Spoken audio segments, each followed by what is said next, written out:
আজ নেই রোগী দেখার তাড়া, নেই অপারেশন থিয়েটারে টানাপোড়েন। স্টেথোস্কোপ ছুটিতে, হাতে এখন গলফ ওয়েজ।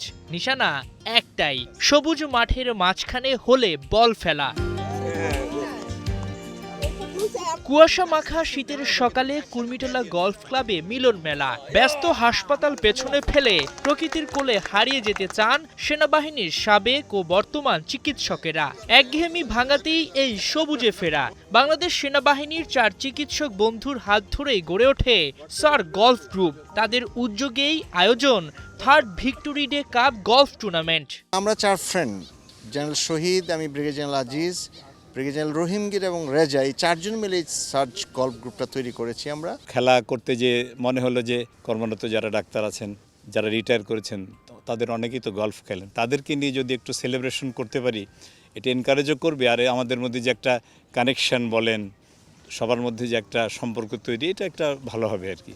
ডাক্তারদের কর্মব্যস্ত জীবনে এক হওয়া সহজ কথা নয়। গলফই করেছে সেই অসম্ভবকে সম্ভব। হাসপাতাল নয়, আজ বন্ধন গড়ে উঠেছে সবুজ গালিচায়। এখানে গলফ শুধু একটি খেলা নয়, এটা মানসিক প্রশান্তি, বন্ধুত্ব আর ফিটনেসের ঠিকানা, যেখানে বয়স কোনো বাধা নয়। মূল উদ্দেশ্য হলো যে স্বাধীনতার বীর শহীদদেরকে স্মরণ করা, এখান থেকে একটা উদ্দীপনা তৈরি করা যে আমরা দেশের জন্য, মানুষের জন্য কাজ করব। আরেকটা জানেন যে আপনারা, যে ডাক্তার হলো সেবক, মানুষের সেবা করে, এটা ডাক্তারদের টুর্নামেন্ট। মূলত এই সেবার উদ্দেশ্যটাও কিন্তু আমাদের সবার মনের মধ্যে গেঁথে দিতে চাই যে আমরা মানুষের সেবা করব, মানুষের জন্য করব। ডক্টররা সবসময় ব্যস্ত থাকে, যারা ব্যস্ত থাকেন, সবাই যখন এক হয় তখন একটা অন্যরকম পরিবেশ তৈরি হয়। এটা কিছুটা একটা ছোটোখাটো পিকনিক, আবার কালচারাল প্রোগ্রাম, সব কিছু মিলিয়ে একটা ফ্যান্টাস্টিক একটা টুর্নামেন্ট হয়। আমরা সবাই 60+, 64, 65 ইয়ার্স ওল্ড। ইভেন দেন আমরা কিন্তু রেগুলার খেলার চেষ্টা করি। যারা 80+, তারাও কিন্তু খেলতে আসছেন আজকে। তো এইভাবে আমার মনে হয় গল্ফটাকে অ্যাকচুয়ালি প্রমোট করা বা মানুষের মধ্যে এটাকে ছড়ায় দেওয়া, পরিচয় করিয়ে দেওয়াটাই হচ্ছে আমাদের অ্যাকচুয়ালি উদ্দেশ্য আর কি। গলফ খেলাটা কোনো বয়স হয় না, এটা ছোট থেকে একদম শেষ অবধি, মানে বয়স 80-90 কোনো না। শরীরের এটা আপনার যতটুকু শরীরে আপনাকে কুলাবে, এবং আপনি এটা খেললে আরও বরং ভালো প্রাণবন্ত হয়, ভালো লাগে। এটা একটা খুব সুন্দর একটা প্রেস্টিজিয়াস খেলা।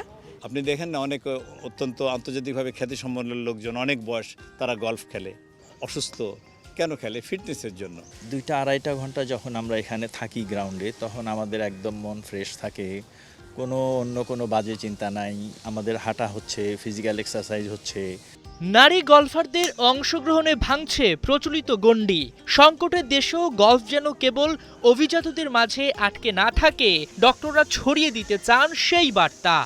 আমি আজকে 97 থেকে খেলছি, তখন আমাদের বাঙালি লেডিরা খুব কম ছিল। এখন অনেক লেডিরা এসছেন, এবং প্রফেশনালি কিছু লেডিরা আসছেন, আর্মিতেও আছেন, ওরা আছে। আর আমরা তো খুব মোটামুটি ভালোই সবাই খেলছি। এখন নতুন আরও অনেক আসতেছে, এবং আশা করি বাংলাদেশে অনেক আরও ভালো প্রফেশনাল লিডার আসবে। এই টুর্নামেন্টের মধ্যে পরিচিতিটা যেন এগিয়ে যায়, গলফ যেন এগিয়ে যায়, সেই প্রচেষ্টাও করা। গলফ একটু কস্টলি গেম হলেও এটা কিন্তু খুব শরীরের জন্য, মনের জন্য খুব উপকারী। সেটাও যেন আমরা মানুষের কাছে পৌঁছাতে পারি, এবং আপনাদের মাধ্যমে যে তৃণমূলে সবাই জানুক যে গলফ একটা টুর্নামেন্ট, একটা খেলা হয়, পরিচ্ছন্ন খেলা, সুস্থ খেলা, সুন্দর খেলা, যেটা মনের এবং শরীরের বিকাশের জন্য অত্যন্ত প্রয়োজনীয়। এখানে যারা ঢাকায় আছি তারা আমরা চিটং গেলাম, যারা ঢাকায় আছি কক্সবাজার গেলাম, ঢাকায় আছি আমাদের বিভিন্ন গলফ কোর্স আছে, কুমিল্লাতে আছে, চিটংয়ে আছে, ছড়িয়ে দেওয়া। সমস্যা হচ্ছে একটাই, এটা তো সারা দেশব্যাপী তো এইভাবে, কারণ এটা প্রথমত জমি লাগে, অনেক জমি আপনাকে দিতে হবে, তারপরে এটা খরচা আছে। তার জন্য তো তবু যদি গভর্নমেন্ট লেভেলেও যদি কিছু এরকম গলফ করতে পারে, তার সব ডিস্ট্রিক্ট লেভেলে, তাহলে কিন্তু খেলাটা মন্দ হয় না।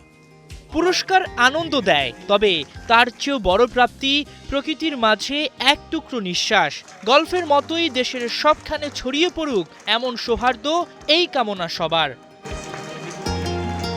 হাসান সজীব, ৭১।